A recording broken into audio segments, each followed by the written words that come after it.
Hi, everyone. We're going to get started in just a minute. I don't see Lindy Lavender here, or Linda Johnson, which is fine. So I think I might start off introductions. So welcome. You all are here for our CoC learning panel.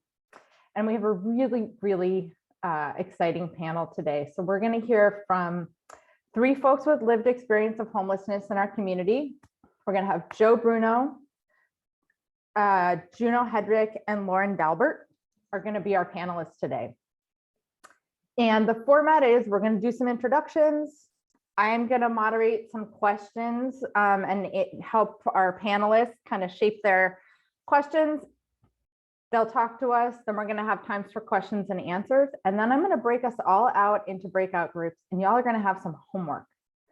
And you're going to be asked some specific questions in your groups, and we're going to want you to report back out. And what you bring back to this group is actually going to get taken to decision makers. It's going to go back to the Council on Homelessness, potentially to the Board of Supervisors, because we really want to hear also, inspired by what you're hearing today, what you want to see in this community. So I'm going to encourage folks, actually, just in the interest of time, if you have access in the chat to introduce yourself in the chat, and you can put your name, any affiliation that you want to indicate. And I'm going to actually rename myself so you know who the heck I am. As I said, I'm Jamie Jeanette, and I'm with H.O.P.E, which is Health, Housing, and Homeless Services. And I am a point of contact for a lot of folks. So I'm going to put my information in the chat too at some point so that you can reach out to me if you have any questions or concerns.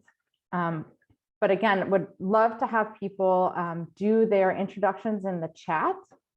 And just I want everybody to get to know everybody, and I want to make sure we have enough time for our panelists. So I'm going to ask Joe and Juno and Lauren, start your engines. We're going to get ready to get started. And folks, if you have questions as we go, you're welcome to put them in the chat. And then we're also going to have like a specific time for questions and answers. And so you'll be able, if you're just calling in, you'll be able to call in by phone, unmute yourselves. Right now we have everybody muted just to control the chaos. But you'll have a chance to ask your questions either in the chat or by phone. And if you have specific questions for specific panelists, indicate that, or if it's just a general question, we'll toss it out to the group. So we've got Joe and Juno and Lauren. So panelists, my first question for you, and you guys can decide who you want to have go first. Is there anything that you want to share about what led you to becoming homeless? And panelists, I'm going to let you unmute yourselves. Let me know if for some reason you can't do that. So we have Joe, Juno, and Lauren. So is there anything that you want to share about what led to your homelessness? So for me, it was PTSD. I was working up in Portland, Oregon, in a data center for probably one of the largest logistics and supply chain management companies. And my ex got sick with cancer, and just that process of taking care of her after she passed, some stuff started coming up that I had never dealt with before. Basically, I had a high IQ, but a low EQ. And that low EQ basically led to me not being able to leave the house and not being able to work, and eventually began a 5-year period of homelessness. That started in 2015. And so I went from homeless to housed, and then got a call that mom was sick down in Georgia with cancer. So I went and took care of her, and then took care of Pops for 8 more months until he passed, and then ended up homeless and basically just waiting for the VA to get me set up with some disability. And so that was the 5-year wait, was waiting for the VA to kick in. And once they kicked in, that's when my life almost immediately started to look better. Thank you, Lauren. And we're definitely going to get to hear more about that. I really appreciate you sharing that with us. Juno or Joe, is there anything you want to share for us about what led to your becoming homeless?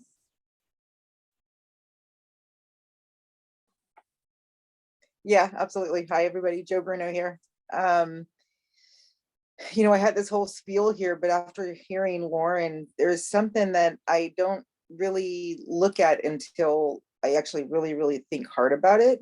When I graduated, I was in Oregon, and I graduated, and after I sold my home, I hit the road. So sometimes I think back to that moment could have been my moment of homelessness, because I just hit the road. I was jumping around different places.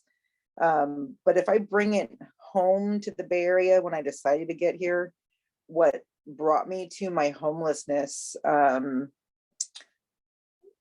you know, I say a lot of the times that I'm a statistic of domestic violence, but it is to reflect on that.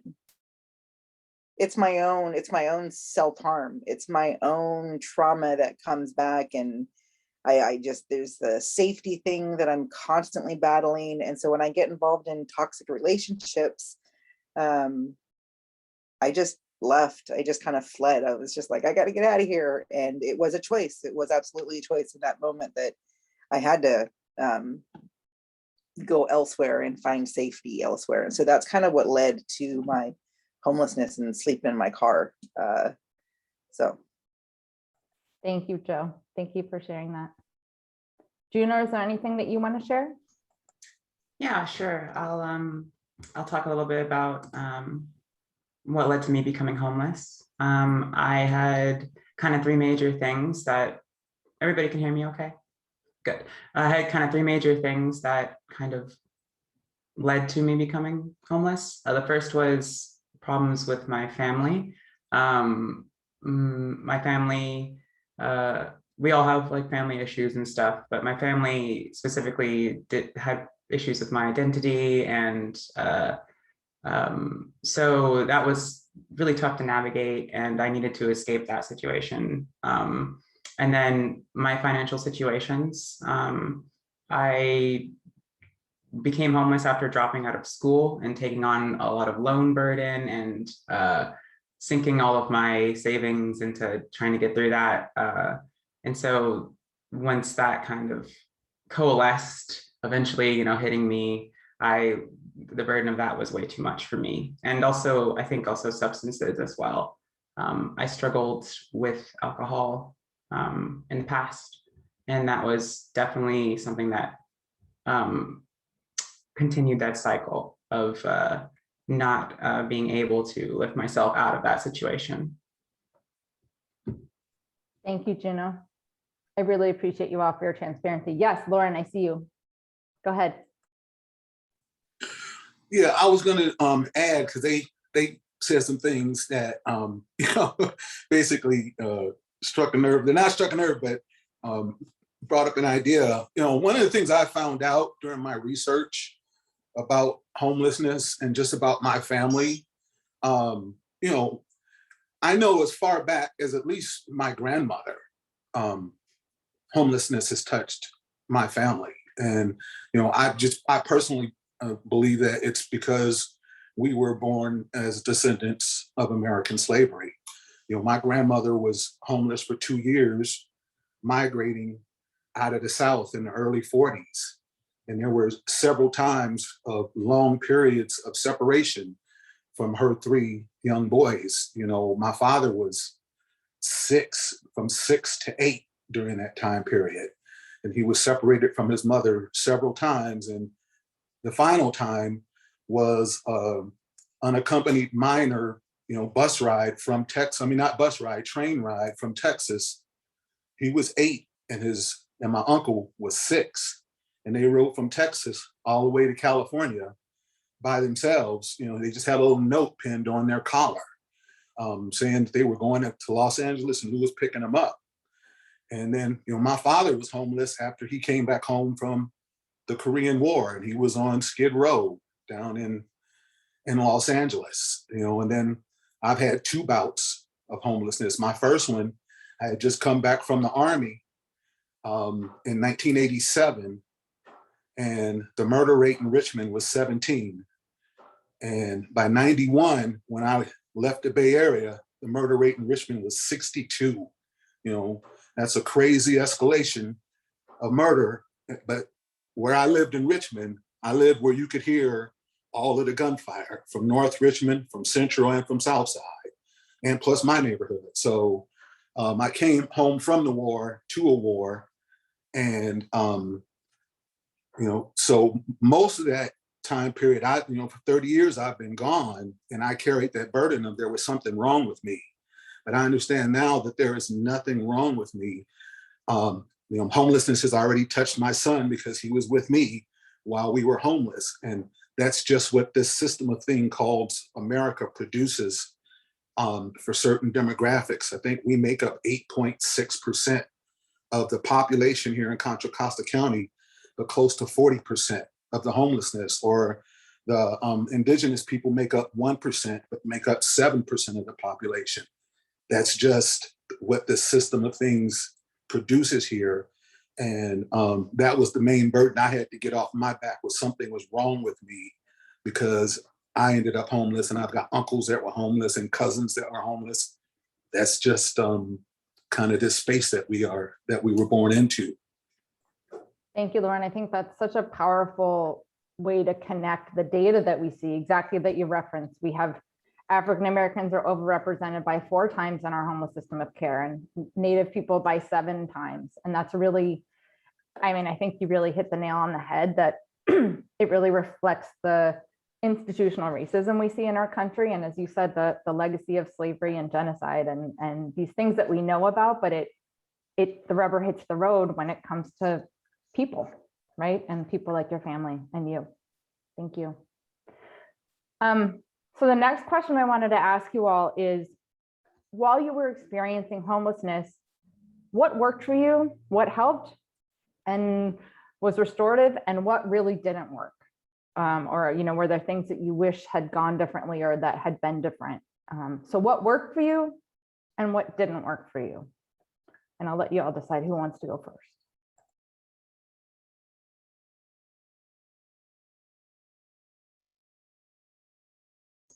I guess I can go first.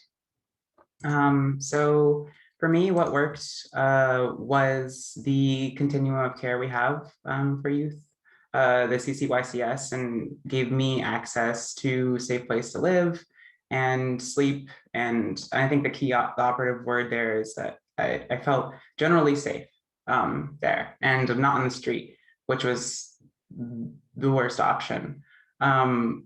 So, and from there, from Cali House, which was the shelter that I stayed in, I was able to progress along the continuum of care to transitional housing, eventually to a point where I was able to secure enough financial, I guess, secure enough financials, and to have my own place where I'm staying now. Actually, it's where I'm calling from. And so I've been here 6 months. And so that process, a little over 6 months. So that process really only came to this point recently. And so it's still pretty fresh. And I think another big part about it, and I'm not gonna put her on blast because I know she's in this call, but was my case manager as well from CCYCS. She was very helpful to me and helping me to get through the whole process. And I don't think I could have done that without her. And then hard stuff.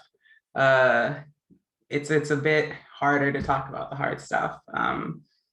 I guess initially when I was homeless, finding that safe place to live, it wasn't really in a situation where I was planning, to be without a home. And so once that initial survival instinct to just find a place where I knew I wouldn't be in danger, or at least relatively low danger. And the thing about safety is that even though I said CCYCS was one of the things that helped me a lot, it's also a part of where I faced some problems. Even though I had access to this shelter, I didn't always feel safe in it, mainly because of my identity and the way that that kind of operates in shelter socially, but also at the time there wasn't too much, there wasn't really much focus on it. And what I mean by that is that there not really seemed to be any guidelines or suggestions to the staff on how to handle this.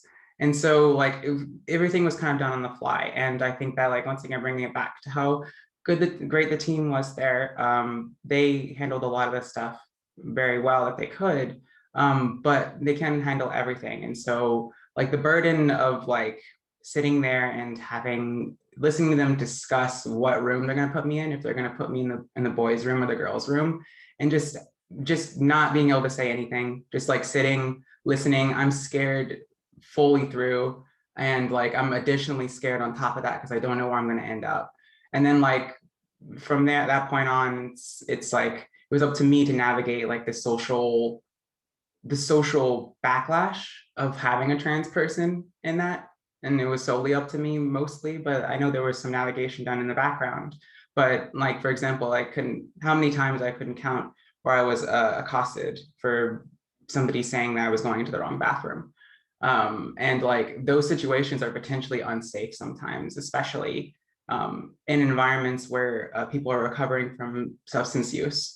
And so I guess I will say that the program wasn't set up to be very welcoming to trans identified people. Juno, thank you so much for your honesty and transparency. I think this is really important to name because you are probably not the only person in our system of care who is trans identified and struggling in that very first moment when they're walking through the door. And you figured out a way to stay and to access what you needed, and that's not always true. So I think this is such an important point too for providers that are listening, or people that are running services, or doing that front engagement. Those first moments can be really, really critical. Thank you. Joe or Lauren, is there anything that you want to say about what did or didn't work for you during your experience of homelessness? What was helpful, what not so much? Well, everything for me has worked since I've been in California, because I had no intentions on coming back to California. I didn't really have any plans. And so my cousin asked me to come and stay with him for a while he went and recovered from some surgery. And so I was here for a few months, and I was just getting settled into my VA care. Finding out what kind of services were available, and exploring the possibility of getting housed. But when I left, 30 years ago, that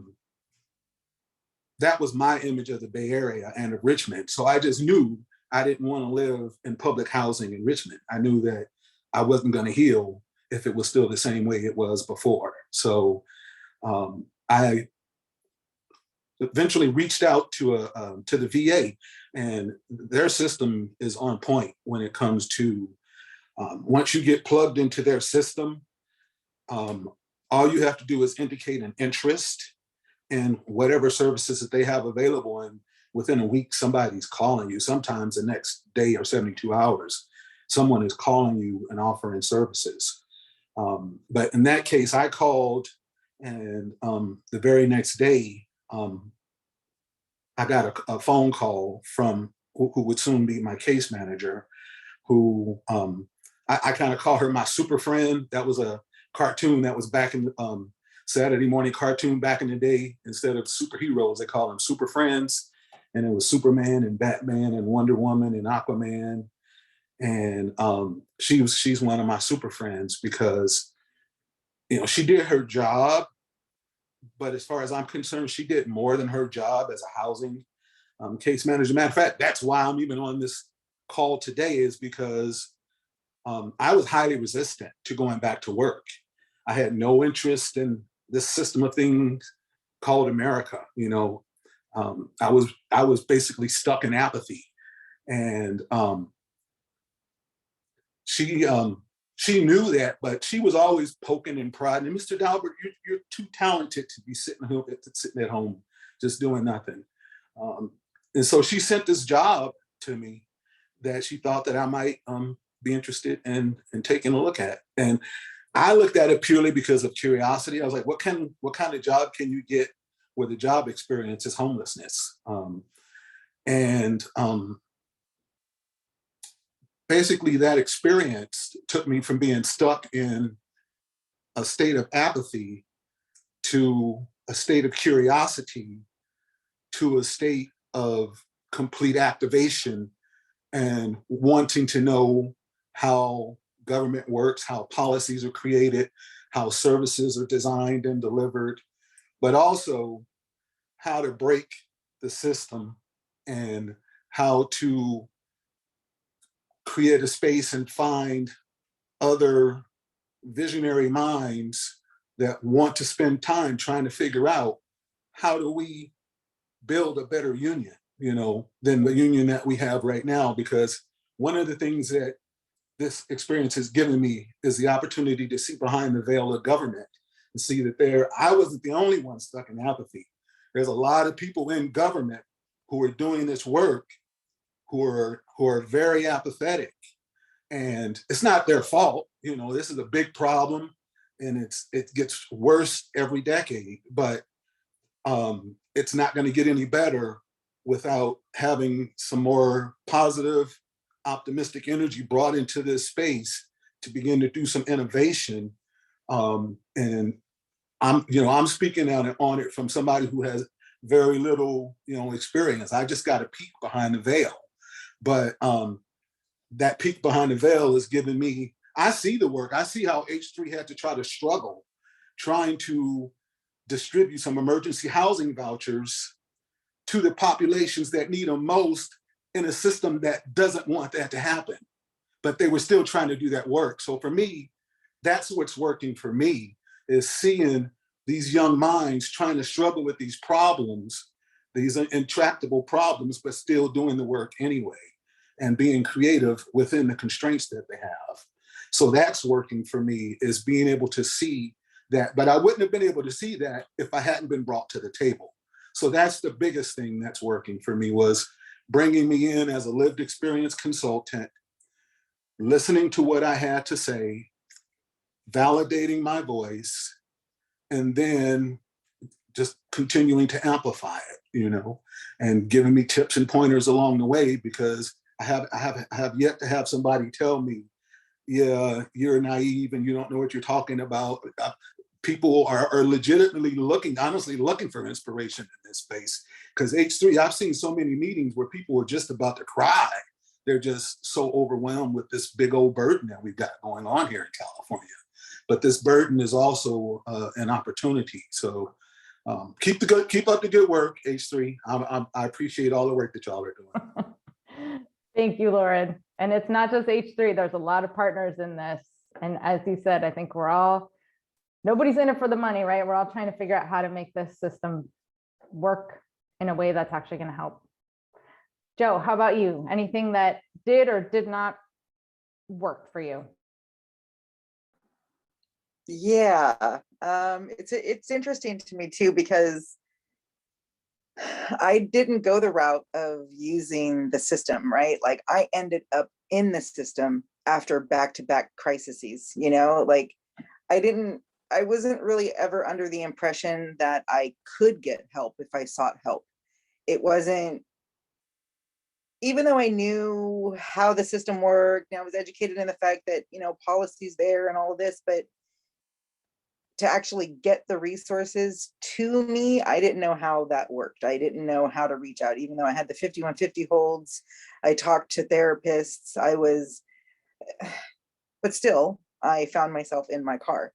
So in that moment, the system really didn't work for me, right? Like I didn't go through the shelters and all of that, but where I found my safety, and really that's what it was. And that's why I love Juno's point about how important it is to find that safety, regardless of where you're going, of safety is so important. And it's so delicate a situation. And for me, like, I found it in the parking lot of a bar, like, because I wanted to go to that parking lot specifically to see the sunrise the next morning. And when I got there, I was like, oh, that's right, there's a bar here. Oh, well, I'll just go inside.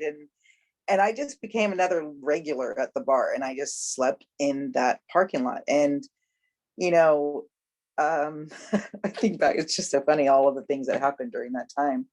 But I was there, I was homeless for about 2.5, 3 months, and then COVID hit. So that overlap, not only was I already vulnerable, but as soon as COVID hit, we didn't have restrooms anymore. My 2 major legal cases that I was fighting for 6 months prior were delayed for another year. I had lost another income. And so the COVID on top of it was just one crisis on top of the next, on top of the next. And where I found my safety were in the local, I mean, I say this in all due respect, but the local drunks. They were the ones that said, oh my God, you need a shower, come to my house. You need a meal, come over, let me bring you something, you know. And it was just the generosity from that. I found it in the bar. And I hold that. There's an honor there that I hold. I mean, I may be in recovery, but I'm not sober. So that definitely was part of it. I will also say too, there's the moment, like for me, I chose, because I ended up in the algorithm, I did have a Community Connects worker who would always come out and talk to me.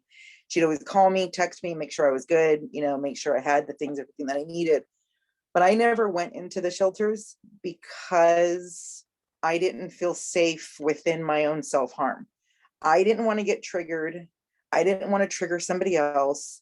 I did not want to be in a situation that would get me so, whatever that is that I get when I get that way. I just can't explain it. But it really was just me needing to be alone so I can heal and prevent the self-harm and prevent another suicide attempt and prevent hurting myself and those close to me. So that's really what it came down to, was just solitude.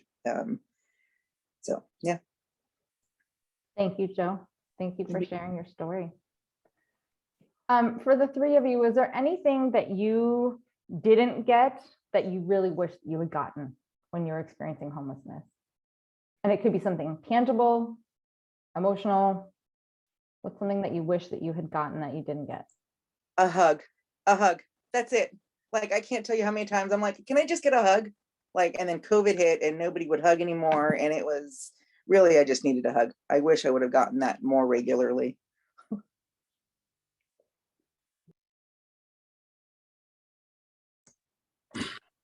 For me, I wanted to be like reassured that I was welcome. And like, I guess that ties back to the safety, like, and my identity, especially in the shelter, considering because like when you're on the street, the question of safety is kind of much more random. But like when you're in the shelter, I had wanted that to be recognized, not in the sense that I wanted to receive recognition for it, but I wanted people to at least have been made aware so that I didn't have to personally navigate all these potentially dangerous situations by myself, and without any support. And I think I would have liked if things were a bit more prepared to welcome a trans person into the program. Thank you, Juno. How about you, Lauren? Anything? No, actually, I just thought of something. One other thing that really worked for me was, the job that I had working with workforce development on the Workforce Accelerator Fund 8.0 project, trying to make the first like official connection between workforce and the homeless system of care.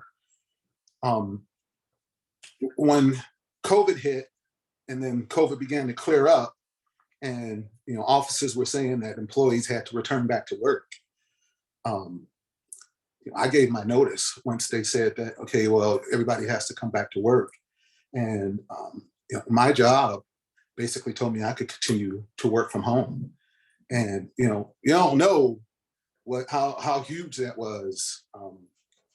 Not only just from this time, because I had prepared myself to live on 60% VA disability, which isn't much if you know how much that is. But I had basically put myself into, I'm going to be comfortable in that space. So that little bit of money that I'm making wasn't the issue.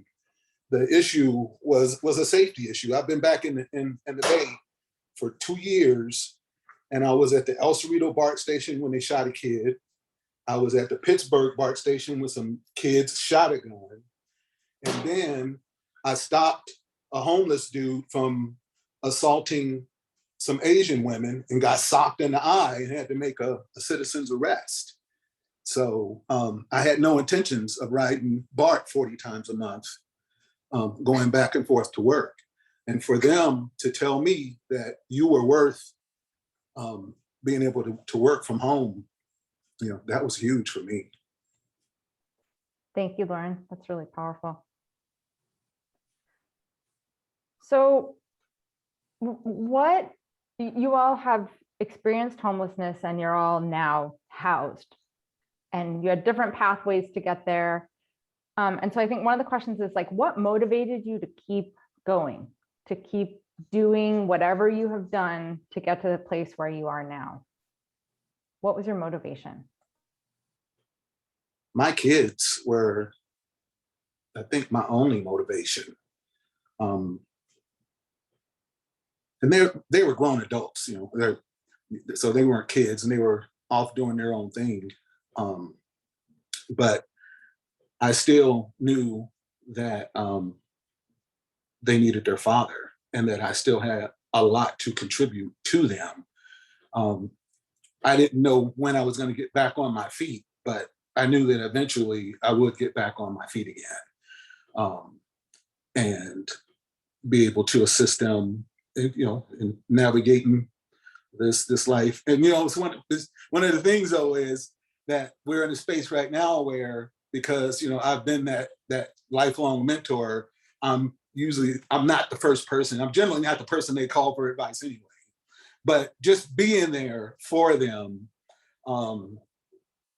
is still my primary motivation. Yeah, I don't have a long laundry list of things that I want. I only want one thing, and I want it big. I want change. I want big, transformational, national and global change. That's what I want. Thank you, Lauren. How about you, Joe or Juno? What motivation? What's your motivator? It's funny to me that the word motivation takes me to that, like, I'm tired of being resilient. Like, motivation just means you got to have more hope. But and it is a beautiful thing. My blind faith has always gotten me through a crisis and motivated me to continue. And the power of prayer, and there's got to be something better out there. There's got to be something more, not necessarily saying that it's greener on the other side of the fence line, but there's always something else to accomplish. There's always work to be done. There's always love to be made. There is always something that I can say, yeah, all right, I'm going to go for that. Oh, okay, yeah, I'll go for that. There is another thing that I am hopeful for. And really, like, it's hard for me to say it was motivated me, but it's what kept me going was my writing. It was my passion to write my series that is out there floating around in social media land. But it was my writing. It was creating characters. It was building plots. It was, that's what just kept me going. That and Blind Faith for sure. Thank you, Jill. Do you know anything you want to add on this one? Yes, I wanted to say that for me, what motivated me was, I guess part of it, and then when Joe says it, yeah, it was definitely like the big part of that motivation is that hope. And so like sustaining that hope is basically was the key to keeping going. And so for me, it was the future idea of having independence and autonomy, being able to make decisions about my life for myself. And that was pretty big for me because I went from boarding school, high school to university to homeless. And so I never really spent any time being an adult, not in a situation supervised by other adults, even if I was over 18. So that independence and autonomy was really big for me, and kind of being able to know that I could be self-sustainable, because it's not something that I had been able to accomplish up until that point, was very important. And so yeah, continuing to work was a big one. And also I will say that CCYCS also was a big motivator for me. The reason I'm here now able to talk to you is because I experienced homelessness, but also because of my time in that program. And it's motivated me to give back to my community. Basically, that's what kept me going on the second part of it. Thank you, Juno. So we're getting close to the end of our questions. I think one of the questions for the three of you that we asked, when we were developing the video, and I think we ask a lot, is like, is there anything that you want people to know about homelessness, either about your experience or the sort of global experience? Is there anything you want people to know about homelessness? Homeless, Go ahead. It is a crisis. It's a crisis. It's an individual crisis. It's a health crisis. It's a public policy crisis. It's a mental health. It's all types of crises. And I'm a firm believer that one is in crisis even before they're homeless. There is something going on in somebody's life that is causing turmoil and trauma, and something's going on before they become homelessness. And so I was the lucky one because I was in a car, but it is ridiculous out there. The street life that comes, you've just got to be careful because it is real. It is, you think, okay, boots on the ground, but you don't know unless you've been there. And it is not okay. It is a not okay situation. The things that I have seen, the things that it's ugly and it's dirty, and it just leaves a nasty taste in my mouth. I mean, what's going to change it? Policy. What's going to change it? These conversations. So yeah, it's just nasty out there, and people need to know that it's nasty out there. Thank you for keeping it real, Joe. Always. That's why I love you. How about you, Lauren and Juno? Anything you want people to know? That it's just a part of the system of things called America. And we got 27% of the homeless people in the nation are in this state. And they've chosen this state for a reason. I think that this state is like the 5th or 6th largest economy on the planet.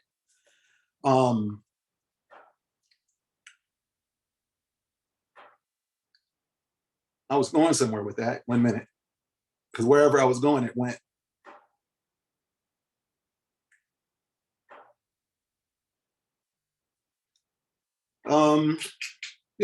Personally, homelessness takes a long time to get out of. I've been housed just over 2 years now. It was probably 6 months ago that both Joe and Juno were talking about feeling safe. And here I am, 6'2", 225-pound Black male, not feeling safe, but it took me 18 months to feel safe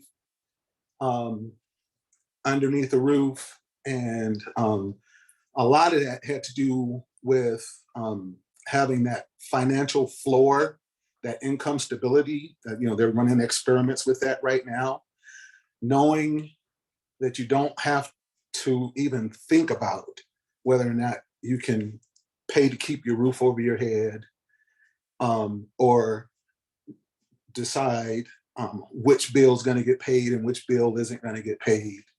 Not having to have that self-conversation removes so much, intellectual and psychological overhead, and emotional overhead from you, that once you get out of that survival space and get back into, okay, I'm safe, I'm comfortable, I'm safe, I'm comfortable, then you can begin to start thinking about taking risks and setting goals.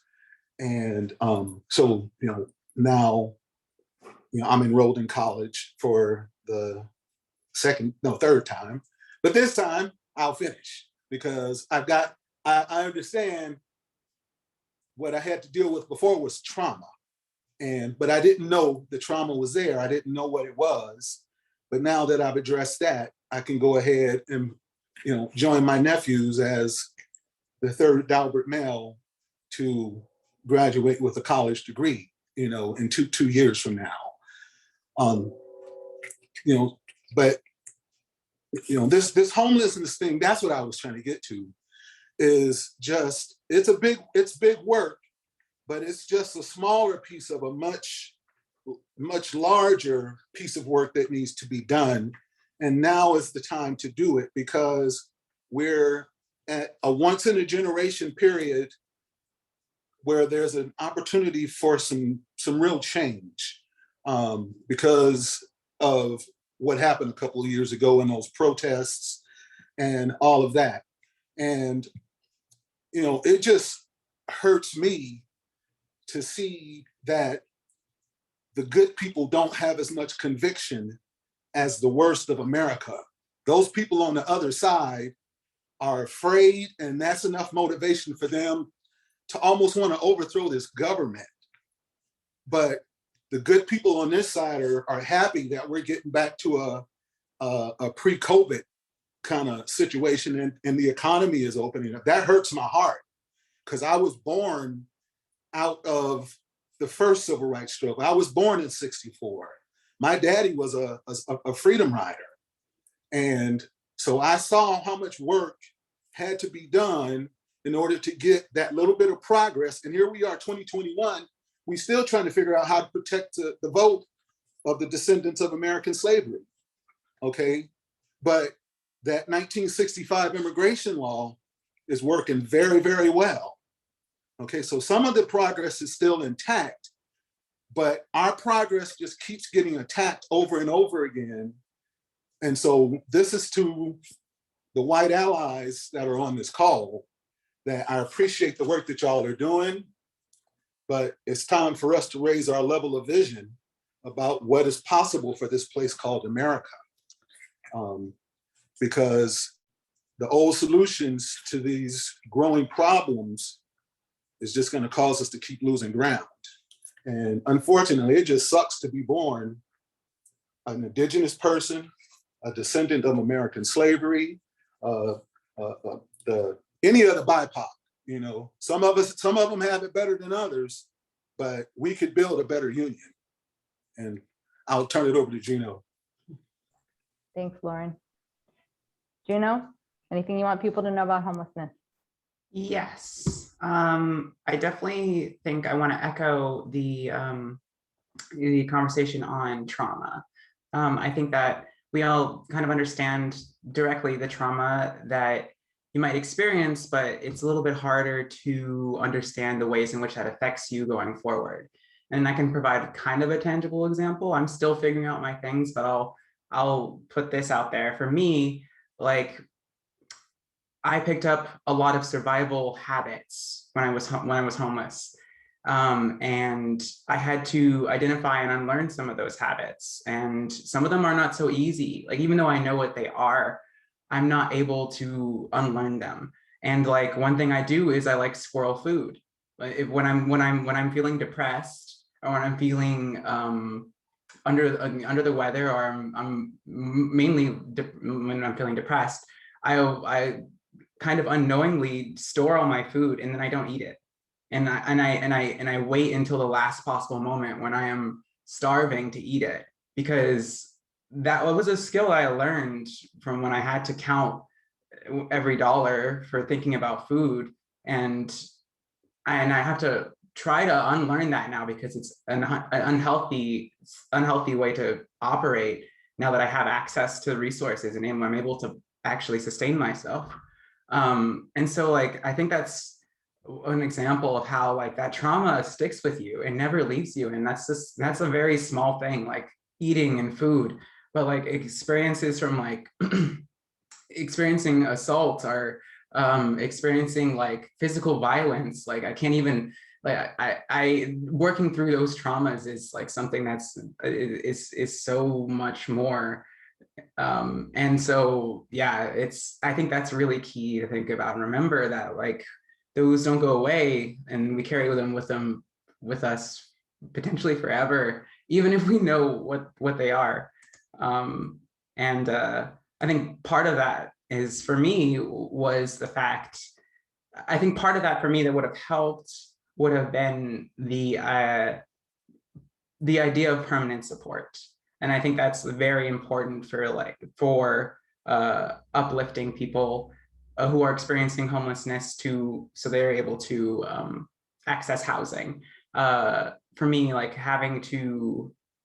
knowing that, like for me, it was like balancing food is like in budget was a prime example, but for my peers who were experiencing things differently and were dealing with tougher, we're dealing with like addictions that they were experiencing differently as well.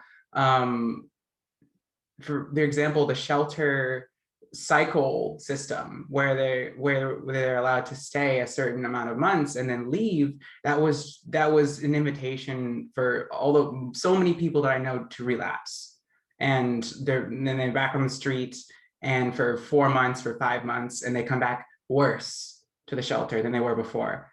And then that cycle continues until that person is just worn down to nothing.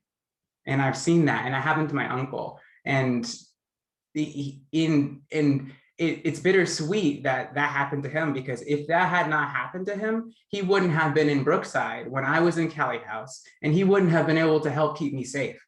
So it's so thinking about that, and I feel guilty, but I'm not supposed to, and it's another trauma layer to think about that I just, yeah. I'm sorry, I'll stop now, but thank you. You can take up more space, Juno.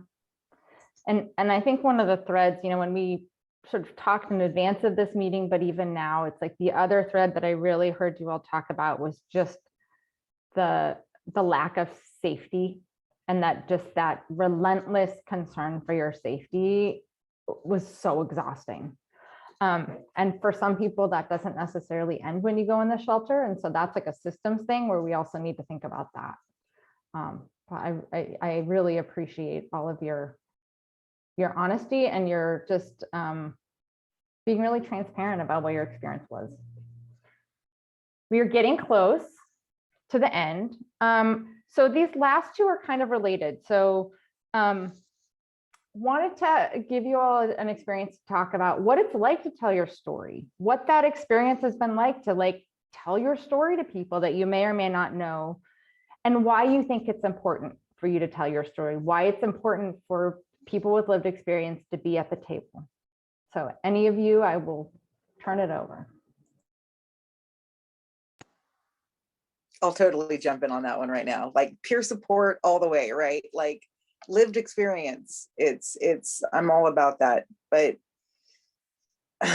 I feel like I've been telling pockets of my story for so long where I've gotten into a rhythm, and I guess maybe this is something that I've been trying to break, where I can tell you a story from adolescence. I can tell you a story from teens. We all have so many stories, and I'm all about it. Like, my hashtag is all about sharing those lived perspectives. It's about peer support where I've been through something, and in my journey of resilience and constant resilience, I have found a way to overcome that something.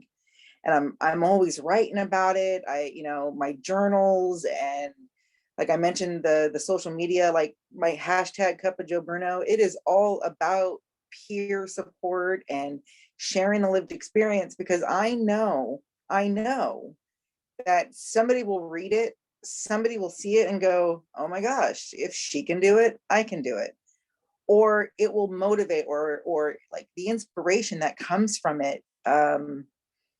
Every single time I sit and tell a part of my story, I mean, homelessness is just one of the crises, right? That's just one of the things that I can share my story about. And it really does just reiterate this message of hope, and being able to meet somebody where they are, and validate them in their crisis, or in their trauma, or in their recovery, or whatever, like just to say, I see you, let's hug it out real quick, like that's like, if I can all just hug you, I would, I'm just virtual hug all the way through the computers. But it really just does come down to that. It's the peer support, it's the lived experience, it's, and why a little bit deeper is because I know it changes policy. I know that people listening to these stories, they're going to say, oh, well, maybe I need to change my policy in the way we run this system, or the way that we run this program, or, and I will sit at a table all day long and say, and give advice, or, suggest, oh, well, that really is not going to work because I lived it and it didn't work for me, and it doesn't work for the community that I represent. And so change it. So that's, being at the table, that's why it's important. Thank you, Joe. Indeed. Lauren or Juno, think about what it's like to tell your story, why that's important, and why it's important to have you at the table. For being at the table, the biggest reason and the most important reason is that whole waterfall design of get an expert to study something and then they come up with a solution. That'll get you a solution, but will that be the most powerful solution that you could have come up with? So by bringing people to the table who you are trying to serve, especially, but anyone who really has a desire to help a particular population or solve a problem, their input should be brought in to the process, because it's just going to give you a better chance to create something, one that's going to be truly desirable by the people that you're making it for. But then you can also hit the feasibility aspect of it, and find out, one, once we get it made, how can we build it to scale? So build it in a unit so that we then can scale it out. It helps with the prototyping process, because you really need to have, I think the county really needs to have some space devoted to innovation. And that will help the county produce some better results. But you asked me about telling my story. So for me, particularly, every time I tell my story, I end up in another room telling another part of my story. And the biggest thing is Judy from Civic Makers, she told me every time I tell my story that I'm changing other people because they're getting to see something that are learning something that they didn't know about. And, I believe that America is filled with good people. That's why they're running from that whole CRT thing so much, because a lot of them think America is filled with good people, and they don't want anything that challenges that. I understand that. It's not their fault, but they're gonna have to get over that, because we're not gonna stop now. Thomas Jefferson said, hopefully one day we can force our way into this country's consciousness. And we're at that point now. I'm about to become a professional storyteller. I'm going to school for computer animation and video game art so that I can talk to these young people in their language and explore parts of our history that I consider to be American mythology, is what they've been teaching. I think I heard something like before George Floyd, only 8% of high school seniors could identify slavery as a cause for the Civil War. That's not acceptable. So not only do I want to tell my story, but I want to help all of the descendants of American slavery find their voice and tell their stories. Because unfortunately in this system, for some of us, that's all we got of any value is a story in our voice, but it's enough. Thank you, Lauren. Juno, I'm going to give you the floor. Okay, for me, telling my story has been like kind of intrinsic to my transition into housing. The way I ended up here able to speak on this platform was because I was a participant in the services, in Contra Costa Youth Services. And so part of uplifting myself and part of bringing myself to a point where I could be independent and secure that housing and have that self-agency was also tied to the program. So I think it's I say pat on the back, but I don't mean to belittle what I'm trying to say here, that like the opportunity that was given to do this has helped me sustain myself financially, has helped me to reconnect and make social connections, has helped me to had something to do when I didn't have, when I wasn't employed somewhere else. I was able to have my brain actually have focus on something instead of, going worse to worse places. And so it gave me a lot of confidence having that process. And that's continues to be something that sustains me. So for me, sharing my experience, it feels good in a way that's really hard to describe, because like I know that I'm also benefiting myself and my community and my peers, and I also feel validated in my lived experiences. I feel like I earned this position to like speak based on what I experienced and not really anything much else. And so that feels really good. Thank you. I mean, I just want to reiterate that the three of you are experts. You're experts of your own experience, and you're experts in the experience of homelessness. And I just want to say how much I appreciate your time and your vulnerability and your thoughtfulness, and willingness to bring yourselves in front of a group of people and tell some of your hardest stuff. I think that's really, it's a big deal. And I personally really appreciate it. And I think that is also true for the people that are attending. So I want to just leave a minute to let all of your wisdom sink in as we prepare to transition into a question and answer period. So this is a time for folks that have questions, either for panelists directly or philosophical broad questions that you may not have an answer for. This is a time for that. And then we're going to transition into some breakout groups with some specific questions. So these amazing panelists gave you something, and now we're going to ask you for something in return to benefit our whole experience and our whole system. But before we get to that, I want to just take a minute and then let folks think of questions, and you can either put them in the chat, you can raise your little virtual hand, or you can wave your hands or try and unmute yourselves. Just trying to minimize chaos. So if you can put it in the chat, that's great.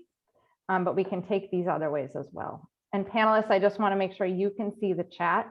There's some love coming at you in the chat.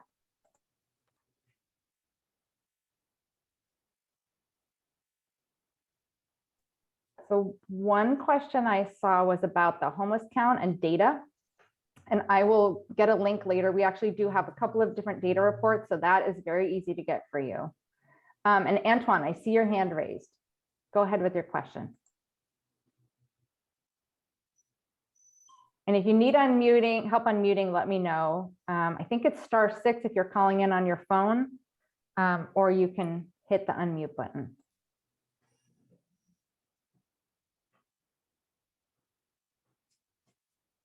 Okay, well, Antoine's working that out. Pam, why don't you go ahead?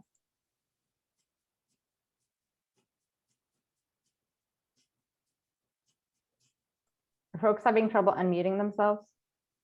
Let me see. Maybe I have you locked down. I don't even know it. Hold on. Okay, Pam, do you want? Oh, there we go. Go ahead. Thank you. Thank you. First of all, I want to really acknowledge and thank each of the speakers. I want to show respect for that. And I have a question as, just a citizen. It doesn't appear to me that the encampments are helping the quality of life for the homeless in, let's say, downtown San Francisco, Berkeley, near the off-ramps. And I know that there's an ACLU issue about, rights and everything, but is this a naive question?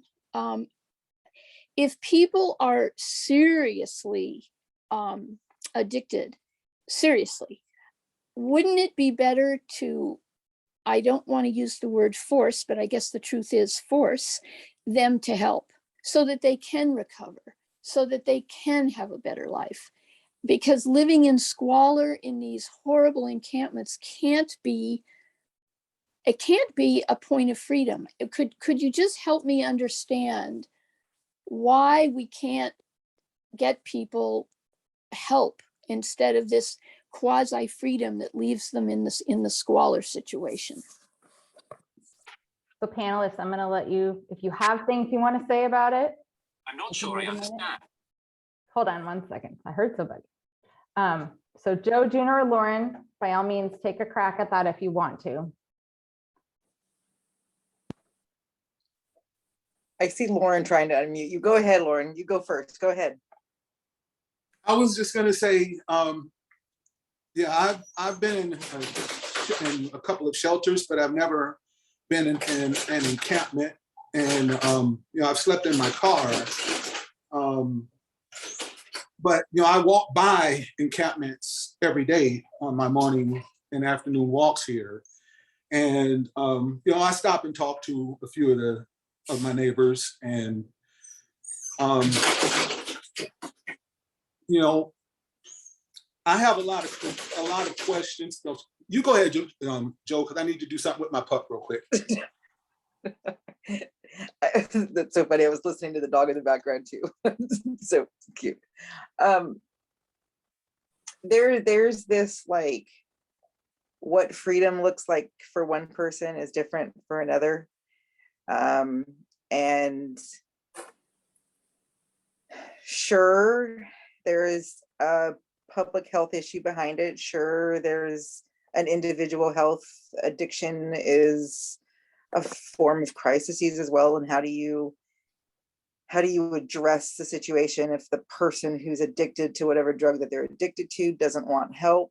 Then, you talk about that forced kind of but where we don't want to force somebody into a facility that's going to take away their self-agency, because their self-agency is, you know, they're addicted. Their self-agency is, it is a delicate cycle. And to sit there and say, what can be done, it really is giving the person the opportunity to continue to reflect on their lives. And again, I'll just reiterate that what's free for one person is different freedom for another, and the self-agency is really important too. But that's where I kind of sit with that. Juna or Lauren, is there anything you want to add to that? Yeah, ultimately, you know, that's something that, you know, we all know that. I think we all know the answer to it is more money and more housing. You know, whether you know, forcing people not to live in a particular place that you don't want them to live only goes away when they have some place to live. And so, you know, trying to work within the constraints of the current system is the problem. We have to change the constraints on the current system. And, you know, so that's kind of where my mind is spending most of my time. I'm taking this systems practice class, which is all about looking at these hard social problems, which aren't, you know, on, off. The guy says they're not mechanical clock problems, they're like cloud problems. And they have lots of different layers and lots of different things that make up the issue. And so I'm basically trying to figure out, one, to get a good picture of where we are now, you know, and then from that, how do we get out of this situation? Because that's the thing that causes the apathy that we're in, is most people think we're just stuck in this space, but I don't believe we are, you know. And so for me, you know, I've reached a point now where I've been around enough smart people and enough people with a whole lot of money, and they're all looking for inspiration and they're all looking for purpose. So that lets me know that I've got everything I need and I'm broke, because they've got everything that everybody else thinks that they want, and they still are looking for purpose and inspiration. And they're looking at it from me. That's how come I keep finding myself in all these different spaces and all these different places as a formerly homeless Black dude in America, is because white folks are looking for purpose and inspiration. And that's why this is the right time for the change that needs to be made. So the young lady who asked that question about the encampments aren't the problem. You need to raise your level of vision of what's causing the encampments and then put your energy into that space about, and politicians aren't it, just so y'all know. They are not it. You know, anybody who is making it in this system aren't going to give that up. We need to basically do something different, and we need to do it at a separate level. I don't have the answers, but I'm not afraid to start looking for them. And so that's where I am right now. And just really quick too, I want to just reiterate too that there are a lot of addicts who live in homes. So again, there's something else that goes there too, just because it's seen. There's a lot more of it that's going on too, and your neighbors down the street, around the corner. So there's that too. Addiction is more than just a homelessness situation as well. And I'll pop in here too to add in that, you know, there's a lot of people who are in those encampments who are asking themselves the same question, like, why are they not helping me? Like, why are they not giving me help? And like, the encampment is safer than being alone on the street. There's safety in numbers.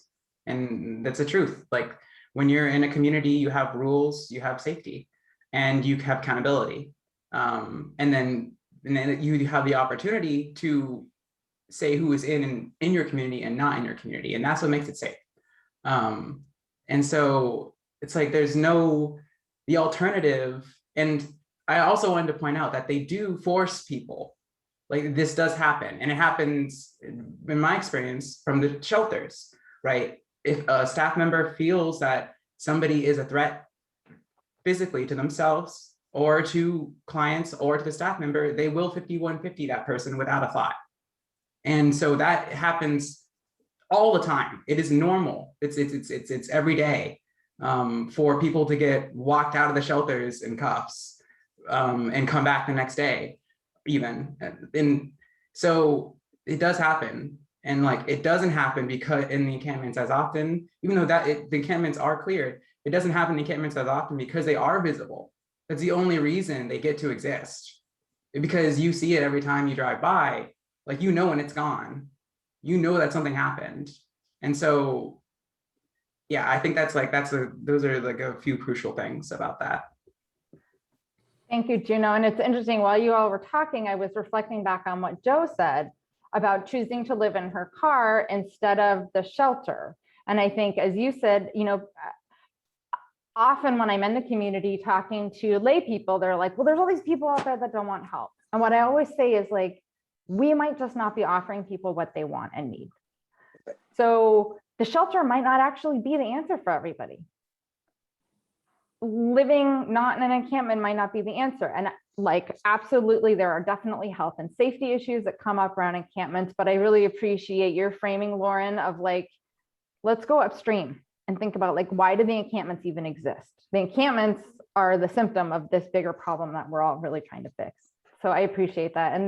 And you know, the other thing I'll often say is like, the most common thread that I can think of as in this work I've done, like the most common thread around homelessness is trauma, and people react to trauma in different ways. So some people will have big mental health symptoms. Some people will use substances, and sometimes those behaviors are problematic and visible, and sometimes they're not. So there's, you know, like figuring out how to prevent and treat the trauma, to me, is kind of like the key. And one of the ways to end that is to figure out housing for people.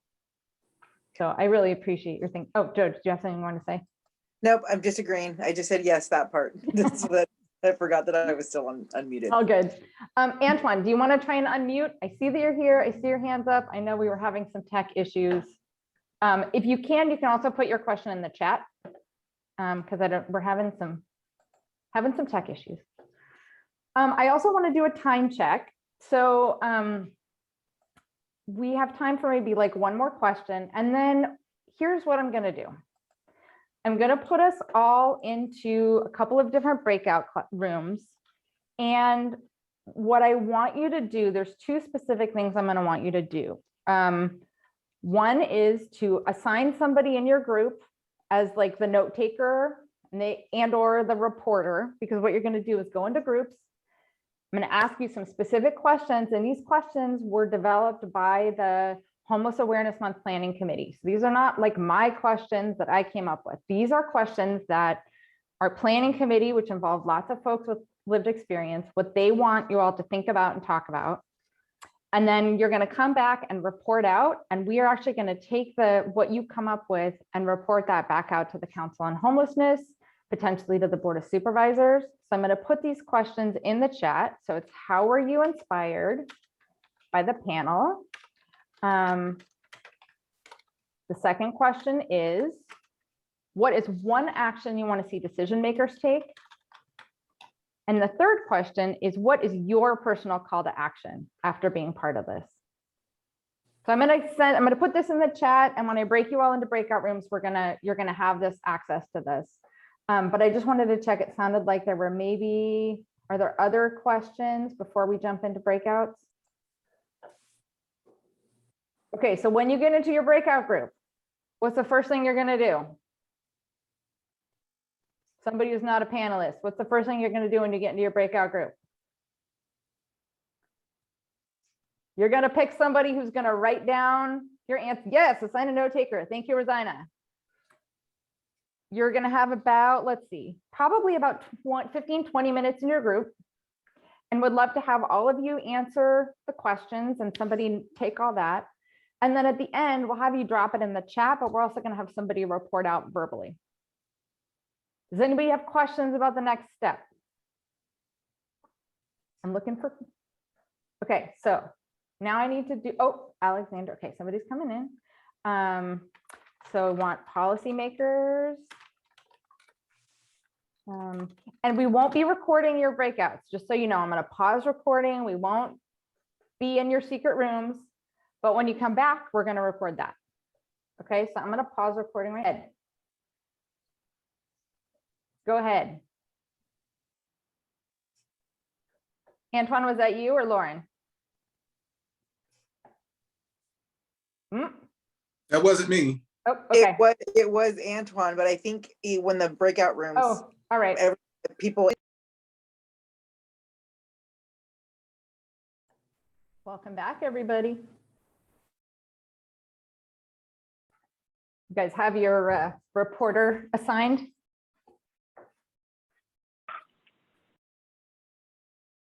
Are you talking to us? Oh, okay, sorry. Gentlemen, any of you want to do it? I took some very brief notes if none of you are feeling the urge to do it. Yep. Can anybody hear me? Your whole group might not be back yet. It will Okay. automatically dump everybody back in about 30 seconds, but otherwise people could opt in.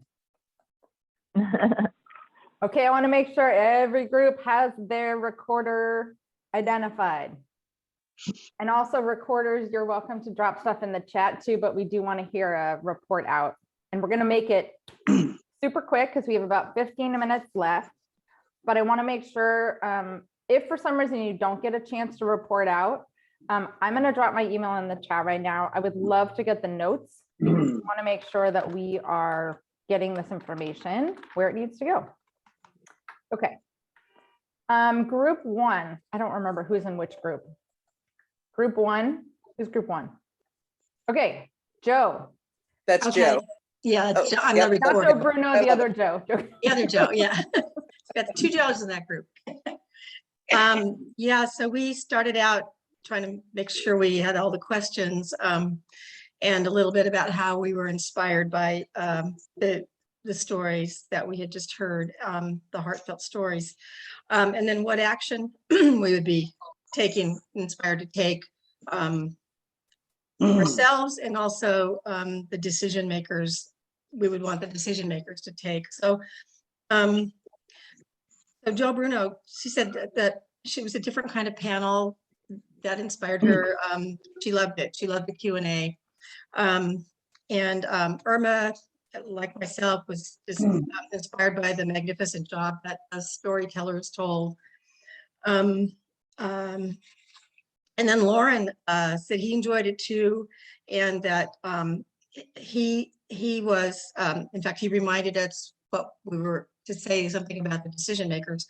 And what he wanted to express was that he felt that it was a very important thing to have for the contractors who are working on housing and on the homeless problem need to have the lived experience. They need to be informed by that, and they need to make sure that they're human-centered designs that they put forward. And then I asked Lauren, you know, how he was able to tell his story, and he said he was inspired by when he was a kid, watching black and white TV, and the questions that he had pop out with, you know, what will the neighbors think? You know, that's an American thing, and that stuff is important. And then have you no shame? And that my wife can't sleep at night. Those kinds of things were such a part of our reality growing up, and his reality, and how he came not to care what people thought, and how important that was to be able to express what he had experienced. And Joe also talked, Joe Bruno talked about how it's traumatic to tell your story if you haven't had some training in how to do it. And that you need support to be able to tell your story to an audience like this. And peer support is really important in order to be able to express your lived experience in a way that it won't hurt you and it'll help others. So Great. Thank you. that's it. Anything else your group wants to add? You had the unfair advantage of 2 panelists in your group. I know. All right, thank you. Group 2. And especially want to hear anything that you want decision makers, any things you want to see decision makers do, so we can make sure we report that out. Who's group 2? See if I can go back and see. Oh, Gerald, John, Kiva, Lamar, and Nina. Oh, Gerald, you're muted. Wouldn't be a Zoom meeting without telling somebody they're muted. There we go. Yeah, it'd be difficult. I can talk, but you couldn't hear me. I tried to be the scribe. We talked a lot about the inspiration that came from listening to the people talking about their experience in homelessness. That it's important for people to hear this, and it would be very much desired if people in the legislature could hear these stories from folks firsthand. I think most of the people in the legislature know about as much about being homeless as they do about being broke. And they need this. One of our members, Nina, who herself was homeless at some point, that there's more need than just a home or a place to live. In fact, we discussed that a fair amount, that providing a roof over a person's head does not solve the problem of homelessness, because there are all these ancillary things that go with being homeless, that the trauma that was discussed, the medical conditions that grow, the loss of companionship from family.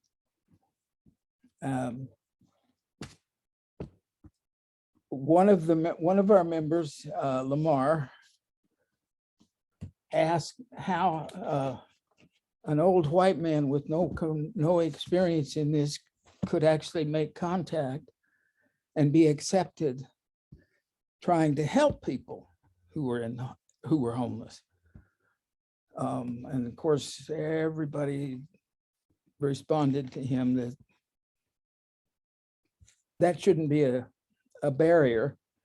And in fact, it was said that if you are kind and real, people and are willing to help, people will accept the help.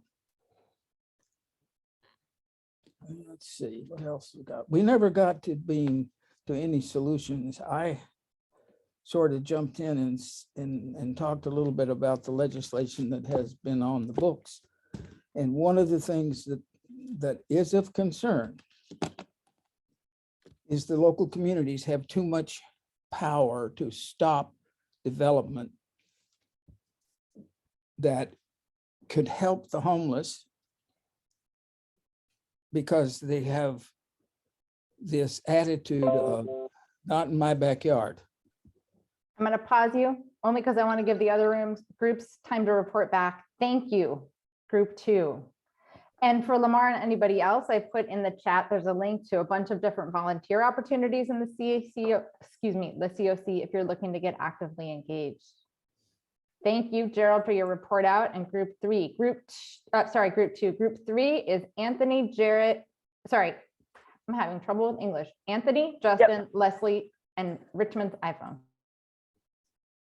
Yep. Hi. Hi, I can report out unless one of you guys really wants to. I'll go for it. All right. So our group consisted of a person who's a housing navigator, a person who's an outreach worker, a person who's a crisis call counselor, and a person who's an admin. And some of the things that resonated with us were, one, Lauren's story, where it was actually a case manager who really helped see him and inspire him to do what he did, so that caseworker not only supported him, but really championed him. And that was very moving. Also the honesty, just the general honesty of everybody. And for those of us who talk with funders or interested people, it's still third hand when we're sharing those stories, but it really informs what we talk about with the people that we're having audiences with.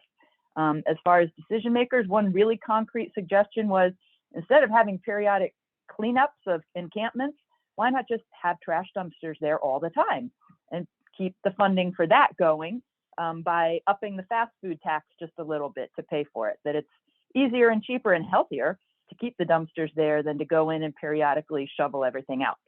And then also, as far as decision makers, but on the more case management agency level, the awareness that people's credit scores really can negatively influence their ability to access housing. And so start to wrestle with that early in the process of working with people.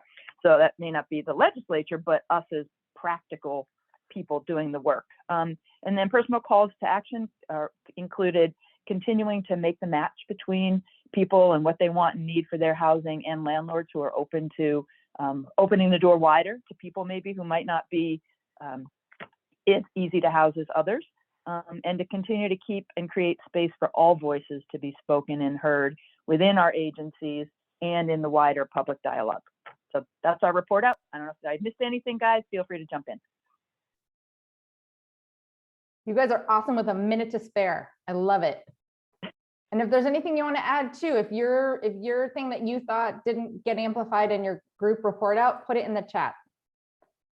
Group 4, that is Juno, Antoine, Doug, Joan, and Rosina. Do you guys have a reporter for your group? Yes.